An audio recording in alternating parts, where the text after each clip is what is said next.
Halo semua, Assalamualaikum. Kembali lagi dengan saya, Ipung Tia. Kawan, ini adalah video lanjutan dari video saya sebelumnya tentang tata cara penyusunan kamus kompetensi teknis dalam penyusunan standar kompetensi jabatan. Kali ini, secara detail, saya akan sharing informasi untuk kalian berkaitan dengan penyusunan standar kompetensi jabatan ASN. Tapi, seperti biasa, jangan lupa like, share, komen, dan subscribe dulu ya. Kawan, setiap instansi pemerintah menyusun standar kompetensi dan persyaratan jabatan untuk seluruh jabatan yang ada di dalam organisasi pada lingkup kewenangannya. Untuk jabatan yang telah ditetapkan standar kompetensinya oleh menteri, maka instansi tidak perlu menyusun standar kompetensi jabatan dan cukup menggunakan standar kompetensi jabatan yang telah ditetapkan. Proses penyusunan standar kompetensi jabatan meliputi tahap-tahap sebagai berikut. Yang pertama adalah pengumpulan data. Pada pengumpulan data, tahap yang pertama harus dilakukan adalah tim penyusun standar kompetensi jabatan melakukan pengumpulan data yang terdiri dari struktur organisasi dan tata kerja yang memuat nama jabatan, tugas pokok dan fungsi yang diperlukan untuk merumuskan standar kompetensi jabatan, ikhtisar jabatan dan uraian tugas diperlukan sebagai informasi yang lebih spesifik untuk menentukan jenis dan level kompetensi dari setiap jabatan dalam unit organisasi. Selanjutnya, visi dan misi organisasi dan diperlukan sebagai landasan untuk mengkonfirmasi jenis kompetensi yang diperlukan. Dokumen perencanaan nasional atau daerah, baik rencana pembangunan jangka panjang nasional atau daerah maupun rencana pembangunan jangka menengah nasional atau daerah sebagai pertimbangan dalam mengidentifikasi jenis kompetensi yang diperlukan. Data selanjutnya adalah dokumen perencanaan instansi pemerintah sebagai bahan pertimbangan dalam mengidentifikasi jenis kompetensi yang diperlukan. Dan yang terakhir adalah data dokumen peraturan perundang-undangan yang relevan guna mengidentifikasi jenis kompetensi yang diperlukan. Tahap pengumpulan data yang kedua adalah analisis data dan informasi tersebut di atas dipergunakan untuk memastikan jabatan yang ada dalam organisasi sudah sesuai dengan mandat dan tugas fungsi organisasi serta relevan dengan visi dan misi. Selanjutnya, informasi pokok yang didapatkan dalam pengumpulan data meliputi informasi tentang hasil kerja atau output atau outcome dari setiap jabatan yang ada, relevansi hasil kerja atau output atau outcome dari setiap jabatan dengan pencapaian tujuan organisasi yang lebih besar, yaitu hasil kerja output yang dihasilkan memiliki kontribusi terhadap pencapaian visi misi organisasi secara strategik. Kawan, tahapan setelah pengumpulan data adalah identifikasi kompetensi. Dalam identifikasi kompetensi, ada beberapa proses yang harus dilakukan. Yang pertama, identifikasi kompetensi dilakukan oleh tim untuk melakukan kompetensi dan levelnya berdasarkan langkah-langkah sebagai berikut. Menentukan nama jabatan yang akan diidentifikasi, menuangkan ikhtisar jabatan, dan menganalisis setiap uraian tugas yang memerlukan kompetensi teknis. Selanjutnya, menganalisis jenis kompetensi teknis yang diperlukan untuk masing-masing jabatan pimpinan tinggi, jabatan administrasi, dan jabatan fungsional yang mengacu pada kamus kompetensi teknis yang sudah disusun dan ditetapkan oleh kementerian lembaga. Dengan mencocokkan hasil kerja, output, atau outcome yang dihasilkan atau yang seharusnya dihasilkan oleh jabatan dengan kamus kompetensi teknis dan indikator perilakunya. Selanjutnya, mengidentifikasi dan menetapkan level kompetensi teknis yang diperlukan oleh suatu jabatan sesuai dengan uraian tugas dan hasil kerja output dan outcome dari jabatan. Kemudian, menyusun konsep standar kompetensi jabatan dengan mengacu pada standar kompetensi manajerial dan kompetensi sosiokultural yang telah ditetapkan oleh menteri, kamus kompetensi teknis yang telah disusun atau ditetapkan oleh menteri atau pimpinan lembaga di bidang urusan pemerintahan yang relevan, dan apabila kamus kompetensi teknis belum ditetapkan oleh menteri atau pimpinan lembaga di bidang urusan pemerintahan tertentu, maka instansi dapat menyusun kompetensi teknis sendiri. Tahapan selanjutnya adalah menyusun persyaratan jabatan.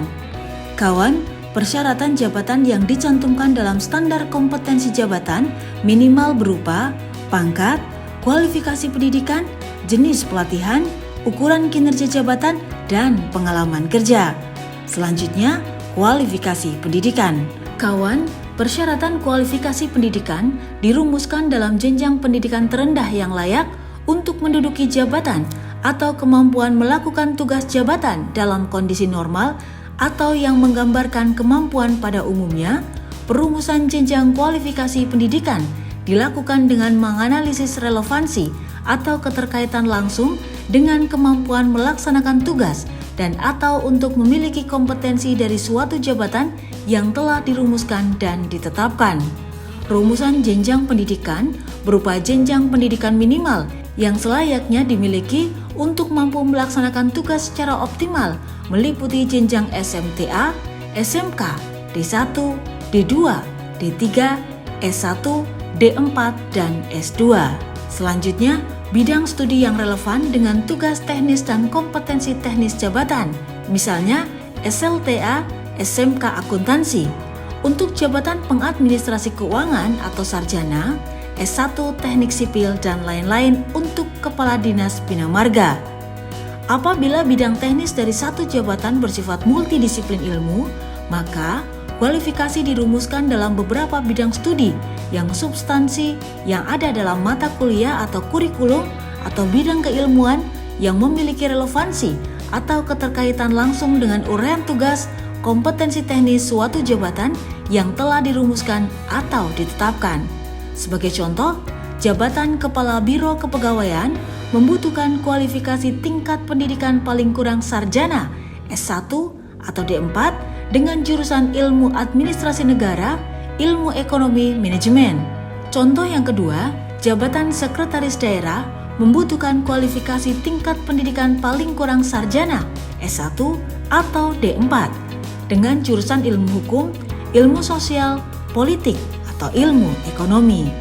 Penyusunan persyaratan jabatan selanjutnya adalah jenis pelatihan. Persyaratan jenis pelatihan adalah jenis pelatihan minimal yang diperlukan untuk memenuhi kompetensi dan menentukan kelayakan untuk menduduki jabatan. Pelatihan dapat berupa pelatihan manajerial, pelatihan teknis, dan pelatihan fungsional. Jenis dan bentuk pelatihan yang dirumuskan hanya pelatihan yang memiliki relevansi dengan tugas jabatan dan atau kompetensi yang telah dirumuskan atau ditetapkan. Selanjutnya, pengalaman kerja.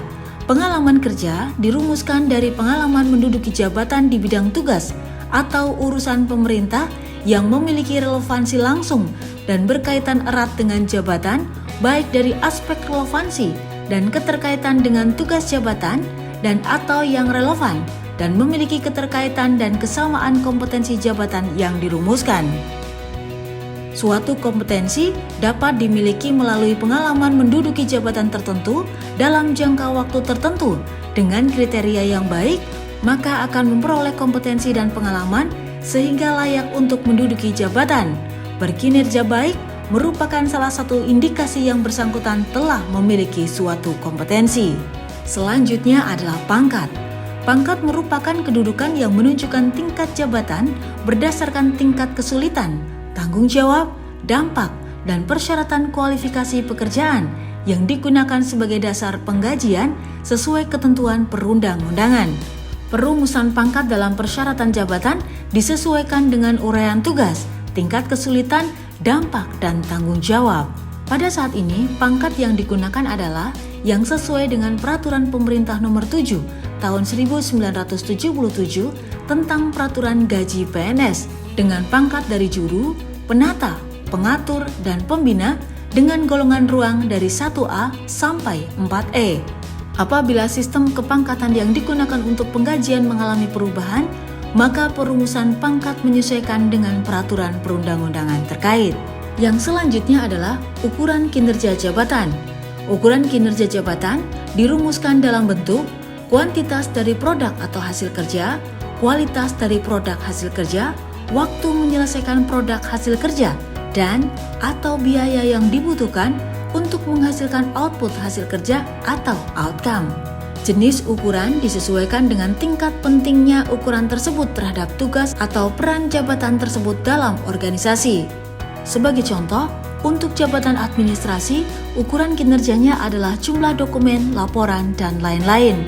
Kelengkapan, kerapihan, dan kebenaran administrasi sebagai kualitas dan atau kecepatan waktu penyelesaian. Untuk selanjutnya, mengelompokkan persyaratan kompetensi ke dalam 3 kategori menurut tingkat pentingnya persyaratan terhadap jabatan. Yang pertama, mutlak.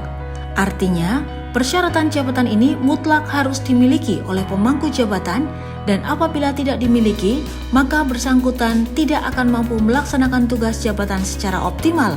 Atau bila tidak memiliki persyaratan ini, yang bersangkutan tidak layak atau tidak sah untuk menduduki jabatan.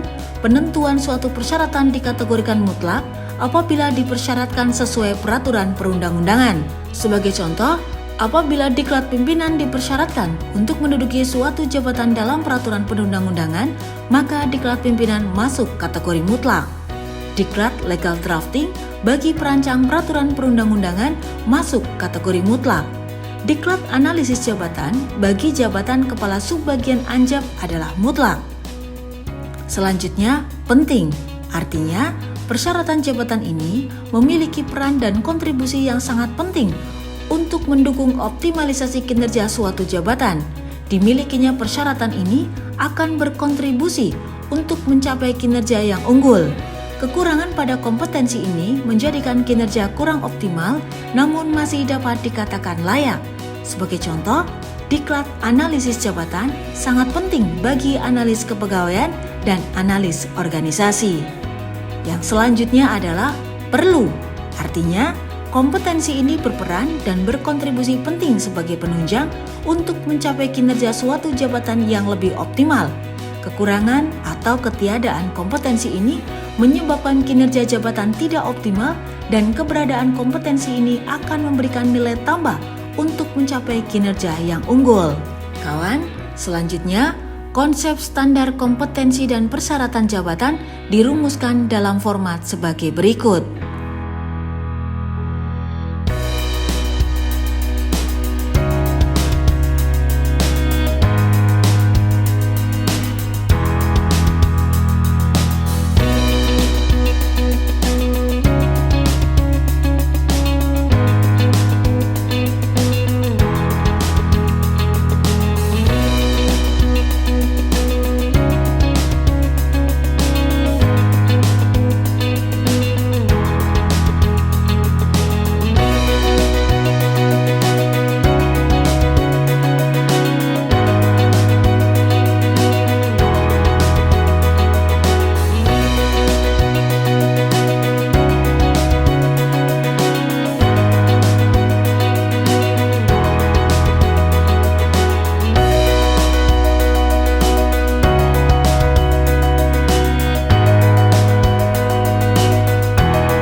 Tahapan selanjutnya dalam proses penyusunan standar kompetensi jabatan adalah validasi standar kompetensi dan persyaratan jabatan. Standar kompetensi yang telah disusun oleh tim perlu dilakukan konfirmasi kepada pihak-pihak terkait, yaitu atasan pemegang jabatan dan atau pejabat lain yang ditunjuk oleh pejabat yang secara fungsional bertanggung jawab di bidang standarisasi jabatan, setingkat pimpinan tinggi madya atau pimpinan tinggi pratama, atau pegawai yang dianggap mampu memberikan masukan yang diperlukan sebagai bahan pertimbangan untuk menetapkan keabsahan standar kompetensi. Selanjutnya, konfirmasi bertujuan untuk memastikan bahwa kompetensi yang telah dirumuskan dalam standar kompetensi telah sesuai dengan uraian jabatan atau uraian pekerjaan dari jabatan yang akan ditetapkan kompetensinya. Berdasarkan hasil konfirmasi tersebut, dilakukan validasi terhadap konsep standar kompetensi dan dilakukan penyempurnaan. Validasi sebagaimana dimaksud dilakukan dengan cara hasil konfirmasi konsep standar kompetensi divalidasi dan disempurnakan dengan memperhatikan kesesuaian dan keterkaitan antar ikhtisar jabatan, uraian tugas terhadap standar kompetensi dan kategori kompetensi. Hasil penyempurnaan standar kompetensi disusun dalam dokumen file yang dikelompokkan berdasarkan struktur organisasi. Dan tahapan yang terakhir adalah penetapan standar kompetensi jabatan. Penetapan standar kompetensi jabatan ditetapkan oleh Menteri berdasarkan usulan dari instansi pemerintah. Proses pengusulan dan penetapan standar kompetensi dengan tahapan sebagai berikut. Standar kompetensi jabatan yang telah disusun disampaikan kepada Kementerian Pendayagunaan Aparatur Negara dan Reformasi Birokrasi. Kementerian Pendayagunaan Aparatur Negara dan Reformasi Birokrasi melakukan pembahasan standar kompetensi dengan mengundang instansi pengusul, instansi penyelenggara urusan pemerintah yang relevan, para ahli terkait dan instansi pengguna yang relevan dengan jabatan. Hasil pembahasan standar kompetensi jabatan ditetapkan oleh Menteri dan diregistrasi serta diberikan nomor kode jabatan. Standar kompetensi jabatan yang telah ditetapkan oleh Menteri dan diinformasikan melalui surat atau media informasi lainnya agar dapat digunakan secara nasional. Demikian informasi yang bisa saya bagikan. Semoga informasi ini bermanfaat untuk kalian dan teruslah menjadi manusia yang bermanfaat bagi orang-orang di sekitar kalian. Dan tetaplah bekerja dengan bahagia, karena bekerja dengan bahagia akan memudahkan setiap penyelesaian tugas kita. Saya Ipung Tia mengucapkan terima kasih karena kalian telah bersedia menonton video ini hingga akhir. Jangan lupa tonton terus video-video saya berikutnya ya.